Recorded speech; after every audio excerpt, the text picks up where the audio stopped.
Blood stained the snow-covered cobblestones of Winterbourne Castle, but the guilt belonged to someone else. Gabrielle stood in heavy iron chains before the Alpha King, ready to surrender her life for a crime her brother didn't commit. She thought she had fooled them all. She was dead wrong. The frigid winds of midwinter howled through the stone corridors of the Freeman estate, carrying with them the undeniable metallic stench of fresh blood. Gabrielle Freeman, the eldest daughter of a once proud but now fading werewolf lineage, bolted upright in her bed. Her wolf lashed against her ribs, sensing danger long before her human ears picked up the stumbling, heavy footsteps echoing in the hall. Throwing a heavy fur mantle over her nightgown, Gabrielle rushed out of her chambers, only to find her younger brother, Abner, collapsed at the base of the grand staircase. He was gasping for air, his fine velvet tunic soaked in deep crimson, but it wasn't his blood. "Abner!" Gabrielle dropped to her knees, her hands frantically searching his body for a wound. Finding none, she grabbed his face, forcing his glazed, unfocused eyes to meet hers. "Abner, look at me. What happened? Whose blood is this?" Abner's jaw trembled. He was heavily drugged, his pupils dilated so wide his irises were barely visible. I don't know, Genna," he slurred, his voice breaking. "I was at the tavern. Lord Harrington's men bought me an ale. Then, everything went dark. I woke up in the snow outside the royal gates. There was a body, a knife. Gabrielle's blood ran cold. She noticed his trembling hand gripping something tight. Prying his fingers open, she gasped. It was a silver-laced dagger, an ancient heirloom bearing the roaring wolf crest of the Freeman family. The blade was coated in thick, congealed blood, but it was the scent clinging to the hilt that made her stomach drop. It was the distinct, earthy scent of Lord Henry Cavendish, the Alpha King's most trusted advisor and chief strategist. A sharp, piercing howl shattered the night outside their estate. The royal guard. They were already here. Gabrielle's mind raced. Abner was 19, reckless, easily manipulated, but he was no murderer. More importantly, he was the sole male heir to the Freeman name. If he fell, their house would be stripped of its lands, and their pack would be absorbed by their bitter rivals, the Harringtons. The framing was perfect. It was a political execution disguised as justice. "Listen to me," Gabrielle hissed, hauling her brother up and shoving him toward his chambers. "Take off that tunic. Burn it in the hearth. Scrub your hands with lye and pine oil. You never left this house tonight. Do you understand me?" "Genna, what are you doing?" Abner wept, too weak to fight her as she tore the bloody dagger from his grasp. "I am saving our family," she whispered fiercely. As the heavy oak doors of the manor splintered open under the force of the royal guards, Gabrielle made her choice. She deliberately dragged the blade across her own palm, letting her fresh blood mix with the old, masking Abner's faint scent on the hilt. She smeared the crimson evidence across her own white nightgown, holding the dagger out in plain sight just as Captain Frederick burst into the foyer, a dozen armed wolves at his back. "Gabrielle Freeman," Captain Frederick snarled, his eyes locking onto the bloody weapon. "By order of Alpha King Alder Martinez, drop the weapon and surrender. You are accused of the high treason and murder of Lord Henry Cavendish." "I surrender," Gabrielle said, her voice eerily calm as the silver-laced dagger clattered onto the stone floor. "I killed him. I alone bear the guilt." The march to Winterbourne Castle was a blur of freezing rain and biting humiliation. Gabrielle was paraded through the lower bailey, her wrists bound in heavy iron shackles. The citizens of the pack, awoken by the commotion, hurled insults and rotting cabbage at her. She kept her chin high, her eyes fixed on the towering spires of the King's Keep. Every step was a step toward the executioner's block, but it was a step away from her brother's doom. She was violently thrown to her knees in the grand throne room. The massive iron braziers roared with fire, casting long, dancing shadows across the polished black marble floor. At the end of the hall sat Alpha King Alder Martinez. He was a terrifying vision of primal authority. Broad-shouldered and imposing, Alder possessed piercing amber eyes that seemed to strip away flesh to look directly at a person's soul. His jaw was clenched so tight the muscles twitched, and the raw, oppressive weight of his alpha aura forced every wolf in the room, including Gabrielle, to lower their heads. A Freeman, Alder's voice was a low, dangerous rumble that vibrated through the stone floor. He stood up, slowly descending the steps of his dais. "My finest beta, a man who survived 3 wars, found slaughtered in the snow. And the killer is a noble woman who paints in watercolors and attends afternoon teas? He stopped directly in front of her. The scent of him wood smoke, cold iron, and raw power enveloped her, making her heart hammer against her ribs. He crouched down, forcing a gloved finger under her chin to lift her gaze. "I confess to the crime, Your Majesty," Gabrielle said, her voice steady. She had repeated the lie so many times in her head on the walk over that she almost believed it. That conviction masked the scent of deceit that a werewolf would normally exude when lying. "He insulted my family's honor. I lost my temper." Alder's amber eyes narrowed. He inhaled deeply, catching the scent of her blood, her fear, and her unyielding resolve. There was no lie in her scent, but his instincts, the primal wolf within him, that had kept him on the throne for a decade, screamed that this was wrong. "Lock her in the deep dungeons," Alder commanded without breaking eye contact with Gabrielle. "Do not use silver chains. Iron will suffice. No one is to speak to her. No one is to touch her. I will deal with her personally." The royal dungeon was a masterclass in psychological torture. It was entirely carved from the bedrock beneath Winterbourne Castle, dripping with freezing condensation and reeking of centuries of despair. Gabrielle sat on a thin bed of straw, shivering as the damp cold seeped into her bones. She watched the single torch flickering in the corridor, counting the drops of water falling from the ceiling to maintain her sanity. "Abner is safe," she told herself repeatedly. "Abner is safe." It had been 2 days, 2 days of total isolation, left alone with the impending reality of a public beheading. Footsteps broke the oppressive silence. They were heavy, measured, and accompanied by the distinct clicking of boots on wet stone. The heavy iron door of her cell groaned open, and the towering silhouette of Alder Martinez filled the frame. He stepped inside, dismissing the guards with a sharp flick of his wrist. He didn't wear his crown down here, nor the heavy ceremonial furs. He was dressed in a simple, dark leather tunic and breeches, making him look less like a king and more like a warrior. He carried a heavy wooden chair from the corridor, set it down in front of her, and sat, leaning forward with his elbows on his knees. For a long time he just looked at her. "You haven't eaten?" Alder noted, his voice devoid of the booming theatricality it held in the throne room. It was quiet, conversational, and infinitely more intimidating. It is difficult to maintain an appetite when one is measuring the days until they meet the headsman, Gabrielle replied dryly, pulling her thin, blood-stained mantle tighter around her shoulders. "Do you know why I haven't ordered your execution yet, Lady Gabrielle?" "Because you wish to parade me before the Pack Council to make an example of my family," she answered bitterly. "No," Alder said softly. He leaned in closer, his amber eyes locking onto hers. "Because you are lying, and I am trying to figure out how you have managed to completely suppress the scent of a lie from an alpha." Gabrielle's breath hitched, but she forced her heart rate to remain steady. "I am not lying. The dagger was mine. The blood on it was his," I confessed. "What more do you need, Your Majesty?" "A motive that actually makes sense," Alder countered quickly. "Henry Cavendish was 60 years old, a seasoned warrior who outweighed you by 100 pounds. You expect me to believe you bested him in single combat because of a perceived insult? Furthermore, I know you, Gabrielle.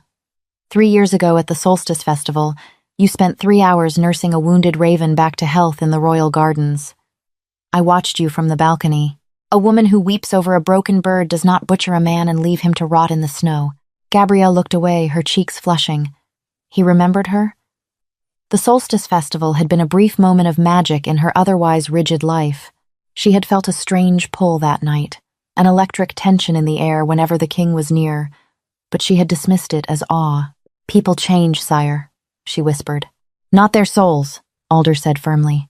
He stood up, pacing the small cell. His wolf was restless. Ever since she had been brought before him, his inner beast had been pacing, growling at the sight of her in chains. It was an instinct he was struggling to suppress. "I visited your estate this morning. Your brother, Abner, is in a state of absolute hysteria. He tried to throw himself at my guards, screaming that he was the one who belonged in the dungeon." Gabrielle leaped to her feet, the iron chains rattling violently. "He is a foolish boy. He is grieving my impending death. His mind is shattered. You cannot listen to him."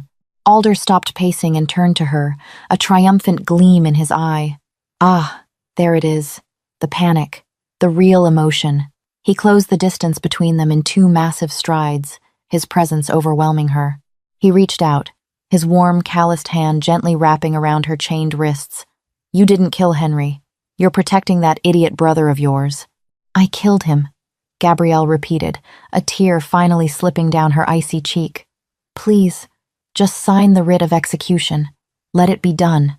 "I will not execute an innocent woman," Alder growled, his thumb subconsciously brushing against her pulse point. The contact sent a jolt of raw heat up her arm, making her gasp. Alder felt it too. His eyes widened slightly as the undeniable spark of a mate bond faint, but undeniably there flared between them. He quickly dropped her hands and took a step back, masking his shock with a stony expression. "I have my spy master, Gideon Royce, investigating the tavern where your brother was seen that night," Sayalder said, his tone strictly business once again. "Until I have the truth, you will remain here. But know this, Gabrielle, I will not let you throw your life away for a lie." As Alder left the dungeon, his mind was a storm, a mate bond, with the prime suspect in his beta's murder. The timing was disastrous. Up in the council chambers, a different storm was brewing. Lord Reginald Harrington, a sneering, ambitious man with a scarred jaw, slammed his fist on the heavy oak table. Beside him sat Lady Beatrice Kensington, a stunning but venomous woman who draped herself in silk and ambition. "The king delays," Lord Reginald spat, pouring himself a goblet of wine. The freeman wench confessed. "Why is her head not on a spike on the castle gates?" "Patience, Reginald," Lady Beatrice purred, admiring her perfectly manicured nails. "Alder is thorough. He suspects a larger plot, but he will find nothing. The poison we slipped, the boy wiped his memory perfectly. The guards found the dagger exactly where we planted it. And Cavendish, well, he took our little treasonous secret to the grave. If Alder does not execute the Freeman girl before the pack assembly tomorrow," Reginald growled, "the other lords will view it as weakness. A king who cannot avenge his own beta is no king at all. We will call for a vote of no confidence. Either way, the Freemans fall, and we take their lands, strengthening our numbers for the coup." Beatrice smiled, a chilling, predatory expression. "And I shall wear black to the execution. It brings out my eyes." The day of the pack assembly arrived with a cruel, biting frost. The great hall of Winterbourne Castle was packed to the rafters. Hundreds of lords, ladies, warriors, and pack elders crowded the tiered wooden galleries, their murmurs blending into a deafening hum of anticipation. Massive banners bearing the Martinez wolf crest hung from the vaulted ceilings, swaying in the drafts caused by the roaring hearths.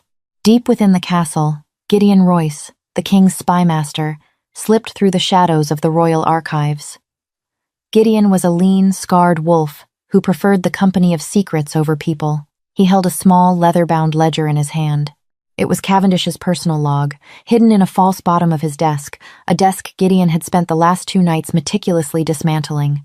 Gideon sprinted up the spiral stairs, bypassing the guards with a flash of his royal seal, and burst into the king's private solar. Alder was already dressed for the trial.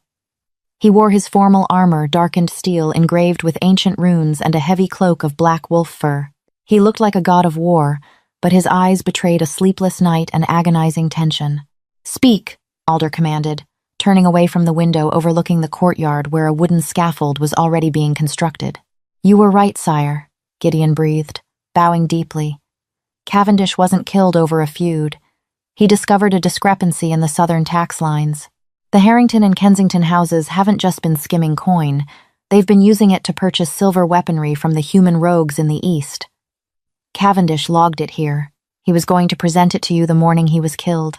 Alder's blood boiled, his fangs extended involuntarily, grazing his bottom lip. Treason. They murdered Henry to cover their coup, and framed the Freeman boy to eliminate a rival house and consolidate land in one stroke. "There is more," Gideon said, pulling a small vial from his pouch. "I investigated the tavern. The barkeep was suddenly very wealthy, but a little persuasion loosened his tongue. Lady Beatrice's personal guard paid him to serve Abner Freeman an ale laced with belladonna and foxglove. It mimics the scent of drunkenness but causes total blackouts. And the fatal wound on Cavendish? It was a precise strike to the subclavian artery. A master assassin's work. A drunken 19-year-old boy couldn't have made that strike if he tried. We have the motive. We have the means," Alder growled. his amber eyes flashing with lethal intent. But we need them to confess publicly. If I execute Harrington and Kensington without public proof, their combined forces will rebel. I need to expose them before the entire assembly. How, sire? A dark, dangerous smile spread across Alder's face. By giving them exactly what they want, a trial and a guilty verdict. Down in the depths, the iron door opened for the final time. Captain Frederick and 4 heavily armed guards entered Gabrielle's cell. "It is time, my lady," Frederick said, his tone holding a surprising hint of pity. Gabrielle stood up. Her legs were weak from hunger and cold, but she refused to tremble. She smoothed down her ruined, blood-stained gown, squared her shoulders, and walked out of the cell. The journey to the great hall felt like walking underwater. Sounds were muffled, colors were muted. When the heavy double doors swung open, the sudden roar of the assembly hit her like a physical blow. Hundreds of eyes locked onto her. Some held anger, some held pity, but most held a morbid curiosity. She was led to the center of the hall and forced to her knees on a raised stone platform. Alder sat upon the Alpha throne, looking down at her. For a fraction of a second, their eyes met, and Gabrielle felt a strange, reassuring warmth wash over her through the bond she still didn't fully understand. But then Alder's expression hardened into an impenetrable mask of ice. Lord Reginald Harrington stood from his seat in the front row, puffing his chest out. "Your Majesty, the murderer is before us. She has confessed to the vile butchery of Lord Cavendish. We demand swift justice. The law dictates death by beheading for the murder of a high-ranking pack member." "Indeed, Lord Harrington," Alder's voice boomed, magically amplified to reach every corner of the vast hall. The crowd instantly silenced. "The law is clear. Gabrielle Freeman has confessed. However, pack law also demands a thorough review of the evidence before the king's blade falls." Lady Beatrice, seated beside Reginald, offered a delicate, venomous sigh. "Surely, Your Majesty, the bloody dagger found in her possession and her own words are evidence enough. Why prolong the girl's suffering?" "Because, Lady Beatrice," Alder said, slowly rising from his throne and descending the steps. The hall held its breath. The Alpha King was not acting like a judge. He was stalking like a predator. "I am deeply fascinated by the nature of the weapon used." Alder stopped before Gabrielle. He gestured to Gideon, who stepped forward carrying a silver tray. On it rested the Freeman dagger. "A beautiful weapon," Alder mused, picking it up by the blade, unfazed by the silver. "Heavy, unwieldy for a killing blow. But tell me, Lord Harrington, as a renowned warrior, if you were to stab a man of Cavendish's size through the chest, would the blade not strike bone?" Harrington frowned, exchanging a quick, nervous glance with Beatrice. "I suppose it would, sire." "It would," Alder confirmed loudly. "And yet, this blade is pristine. No chips, no dulled edges. Furthermore, the master physician examined Cavendish's body. The wound was 2 inches wide. This dagger is barely 1.5 inches across." A murmur rippled through the hall. Gabrielle looked up at Alder, her heart pounding. What was he doing? "This dagger did not kill Henry Cavendish," Alder declared, tossing the weapon onto the stone floor where it clanged loudly. "It was dipped in his blood after the fact, a prop used in a poorly written play." Harrington stood abruptly, his chair scraping loudly. "Are you defending a confessed murderer, King Alder?" "She said she did it." "People say many things under duress, Reginald," Alder countered smoothly. "For instance, I have a barkeep in my custody who said, under duress, that he was paid in Kensington gold to drug Abner Freeman." The murmurs in the hall erupted into shouts.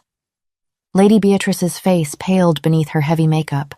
"Lies!" she shrieked, losing her composed facade. "A peasant trying to extort nobles."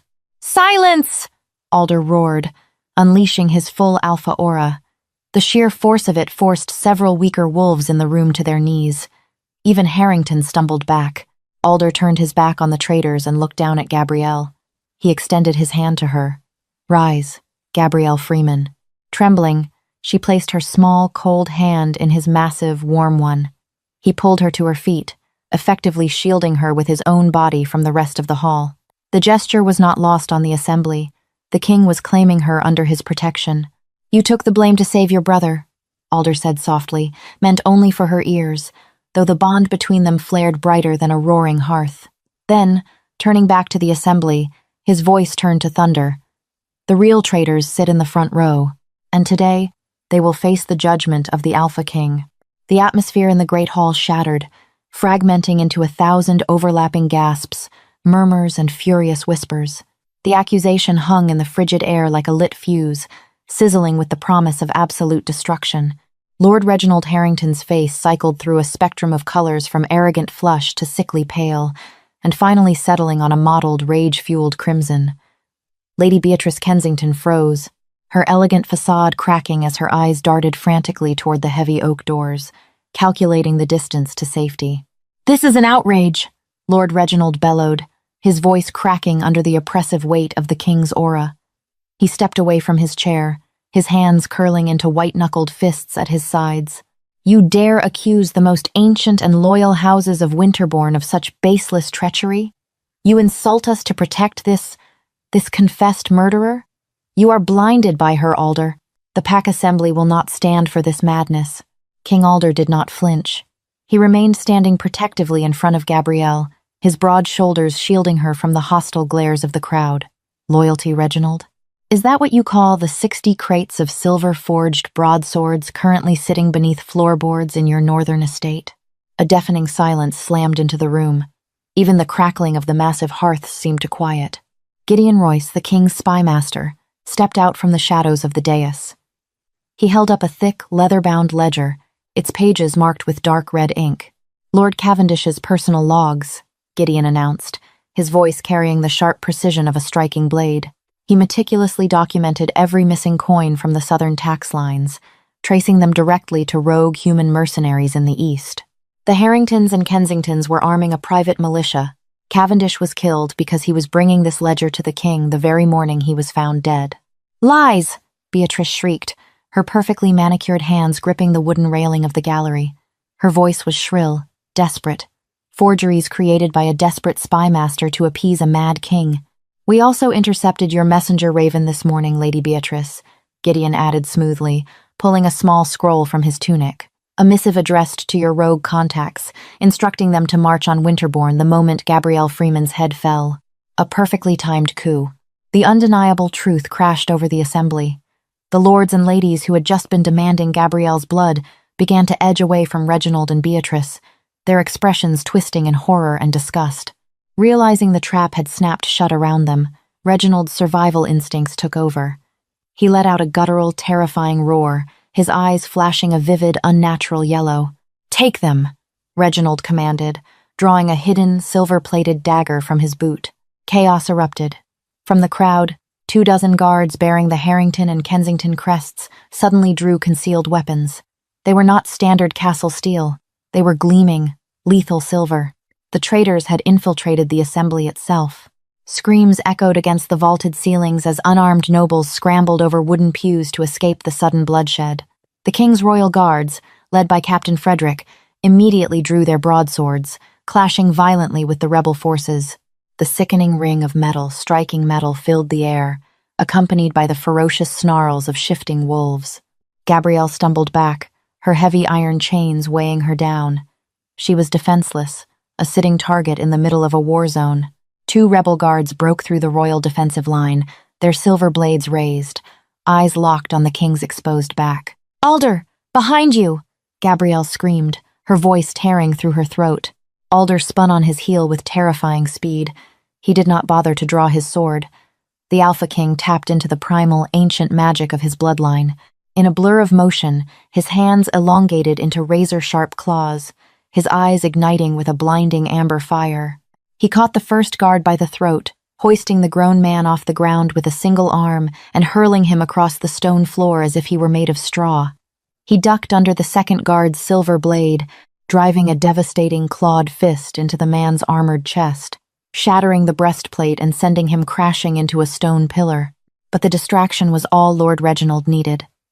Moving with unnatural speed fueled by pure desperation, Reginald bypassed Alder and lunged directly at Gabrielle. He knew his coup was failing, but he intended to take the king's newfound weakness down with him. Gabrielle saw him coming. The scarred, hateful face of the man who had framed her brother was contorted in a murderous snarl. She had no weapon, no freedom of movement, and no time. But she was a Freeman, and she would not die cowering on her knees. As Reginald thrust his silver dagger toward her heart, Gabrielle threw her entire body weight forward. She raised her arms, using the heavy, thick iron chain that bound her wrists as a makeshift shield. The silver blade struck the iron links with a shower of sparks, the force of the blow jarring her bones. Before Reginald could pull his weapon back for a second strike, a deafening, earth-shattering roar shook the very foundations of Winterbourne Castle. Alder collided with Reginald like a runaway freight train. The Alpha King tackled the treacherous lord to the ground, his raw, unbridled fury manifesting in a terrifying display of dominance. Alder did not fully shift, but his partial transformation was enough to dwarf Reginald completely. He pinned Harrington to the cold marble, one massive hand wrapped around his throat, cutting off his air supply instantly. "You touch what is mine, and you forfeit your life," Alder snarled, his voice a demonic, overlapping harmony of man and beast. The words echoed through the great hall, cutting through the din of battle. "What is mine?" The pack felt the truth of it reverberate in their very souls. The Alpha was claiming his mate. Across the room, Captain Frederick and Gideon Royce had successfully subdued the remaining rebel guards. Lady Beatrice was on her knees, sobbing hysterically as royal soldiers bound her wrists with silver cuffs. Her silk gown was torn, her ambitions reduced to ashes in the span of a few violent minutes. The battle was over. The traitors were broken. Alder slowly released Reginald's throat, allowing the royal guards to drag the gasping, defeated lord away in chains. The king stood, his chest heaving, his claws slowly retracting as he forced his inner wolf to heal. He turned to Gabrielle, his fierce amber eyes softening the moment they landed on her bruised, exhausted form. Without a word, Alder reached out, gripping the thick iron chain that bound her wrists. With a sharp, powerful twist of his hands, the metal groaned, warped, and finally snapped. Gabrielle gasped as the heavy iron fell to the floor. She rubbed her raw, bleeding wrists, looking up at the towering Alpha King. "It is over, Gabrielle," Alder whispered, his voice incredibly gentle, meant only for her. "You are safe." The aftermath of the battle left the great hall smelling of ozone, sweat, and spilled blood. The pack assembly, having recovered from their initial panic, watched in stunned silence as the royal guards dragged Lord Reginald and Lady Beatrice to the very center of the floor where Gabrielle had knelt just moments before. Alder ascended the dais, not to sit upon his throne, but to stand before it, radiating absolute authority. "Lord Reginald Harrington, Lady Beatrice Kensington," Alder's voice was cold, echoing with finality. "For the murder of Lord Henry Cavendish, for plotting against the crown, and for the attempted framing and murder of House Freeman, you are found guilty of high treason. Your lands are forfeit. Your titles are stripped. And your lives will end at dawn upon the scaffold you so eagerly built for an innocent woman." Beatrice screamed, a wretched, piercing sound, while Reginald merely stared at the floor, his spirit entirely broken. As they were dragged down into the very dungeons Gabrielle had just escaped, a heavy, collective breath was released from the assembly. Justice, true and swift, had been served. "Bring him in," Alder commanded. The heavy doors of the hall opened once more. Abner Freeman, pale, shaking, and supported by 2 royal healers, was escorted into the room. The poison had left his system, but the psychological toll of the past few days was etched deeply into his youthful face. "Abner!" Gabrielle cried out, abandoning all royal protocol. She ran across the blood-stained marble, throwing her arms around her younger brother. "Genna," Abner sobbed, burying his face in her shoulder. "I thought I lost you. I thought they killed you. I am so sorry." "Hush," Gabrielle whispered fiercely, stroking his hair, her own tears finally spilling over. "It wasn't your fault. We are safe now. The truth is known." Alder watched the reunion, a profound warmth expanding in his chest. His wolf, usually restless and violent, was completely calm, purring at the sight of his mate safely holding her kin. "Abner Freeman," Alder called out gently, prompting the boy to look up. "Your name, and the name of your house, is cleared of all wrongdoing. To compensate for the suffering your family has endured, the lands previously held by House Harrington will be transferred to House Freeman, effective immediately. You are the lord of those lands now. Rule them with more honor than your predecessor." Abner fell to his knees, bowing his head to the stone. "Thank you, your majesty. I swear my life and my house to your service." Alder nodded, then stepped down from the dais, walking directly toward Gabrielle. He offered his hand to her. She looked at his palm, then up into his striking amber eyes. The fear, the deception, the icy walls she had built around her heart over the past 3 days melted away. She placed her hand in his, letting him pull her gently to her feet. "Come," Alder said softly. "You need a healer, and we need to talk." He led her out of the great hall, leaving Gideon and Frederick to manage the stunned assembly. They walked through the quiet, torch-lit corridors of the upper keep, far away from the dungeons and the politics. Alder brought her to his private solar, a warm, expansive room filled with ancient tomes, rich tapestries, and a massive, roaring fireplace. Alder guided her to a plush velvet settee by the fire. He didn't call for a servant or a healer. Instead, he walked over to a wooden cabinet, retrieving a bowl of warm water, clean linen, and a jar of healing salve made from crushed silver leaf and aloe. He knelt before her on the plush rug. "You are the king," Gabrielle murmured, her heart fluttering frantically against her ribs as he gently took her bruised wrists. "You shouldn't be tending to my wounds." "I am a king," Alder agreed, his thumb softly grazing her skin, sending sparks of electric heat shooting up her arms. "But right now, I am simply a male, caring for his mate." Gabrielle stopped breathing. She stared at him, searching his face for any sign of a jest, but found only raw, unyielding devotion. "You knew? In the dungeon? I felt the spark the moment I touched you," Alder confessed, his amber eyes locking with hers. He carefully dabbed the warm water against her cuts, washing away the dried blood. "But you were so determined to die for your brother, you had completely walled off your own heart. I knew that if I told you then, you would have rejected the bond, thinking it was a trick to force a confession. I had to prove to you that I was worthy of your trust before I could ask for your heart." A tear slipped down Gabrielle's cheek, catching the firelight. "I was so terrified, Alder. I thought I was going to lose everything."